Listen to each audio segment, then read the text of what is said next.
Vážení internetoví fanúšikovia, máme tu vysvetlenie, došlo nám k Dempsey a Makepeaceovej.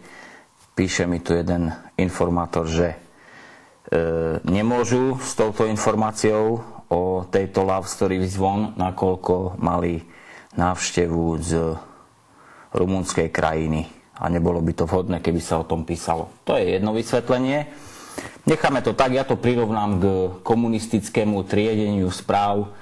Toto sa nebude písať, toto je zlé, toto proste nerobilo by nám to dobre, tak to dajme to preč. Píšme sa, že sme dobrí, že sme úspešní, že sme bezchybní, krásni a šikovní, pracovití a tak ďalej. Dobre, čiže to je téma Dempsey Makepeaceov a budeme pokračovať. Už to trvá pol rok, ale možno raz sa dožijeme toho, že tá správa vylezie vonku, alebo možno už bude potom, lebo ja neviem, hanbiť sa za lásku, alebo za prejav svojho citu.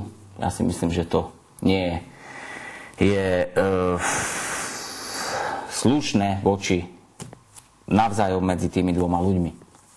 Ďalšia vec.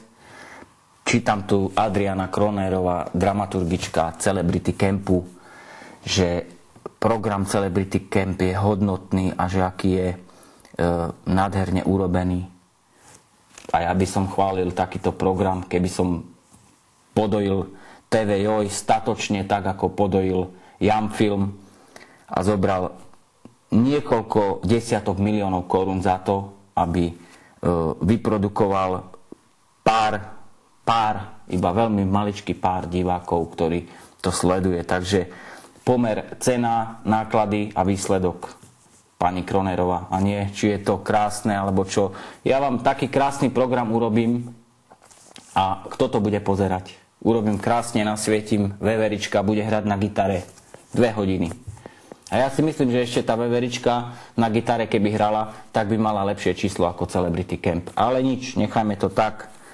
Ja nemám proti ľuďom z Celebrity Campu všetkým niečo zlé. To si vysvetlíme neskôr. Ďalej poďme k herci z SOS. Sú na roztrhanie. Idú z projektu do projektu. Sú všade. SOS, Celebrity Camp, ovládač, tesne vedľa, všetko šity, všetko absolútne prepadáky, všetko projekty, kde len aby sa to nejakým spôsobom robilo, len aby mali robotu, ale nejaký úspech, alebo nejaká sledovanosť, alebo nejaké čísla, žiadne. A tu, vážený, je pravda je v people metroch. Koľko ľudí sleduje daný projekt, alebo daný program. A keby people metre neboli, tak SOS, Celebrity Camp a všetky tieto programy sú hitmi, sú v Otovi alebo v osobnosti televíznej obrazovky v ankete najlepšími programami a to proste by bola sláva a neviem čo, jednoducho manipulovanie s ľuďmi, manipulácia s ľuďmi, vymývanie mozgov, triedenie informácií. Toto nie, tento nemôže byť za zlého, toho dajme, pretože tak sme sa rozhodli, ten nám škodí, tak režme doňho, bíme a neviem čo, proste odbáme sa na ňom.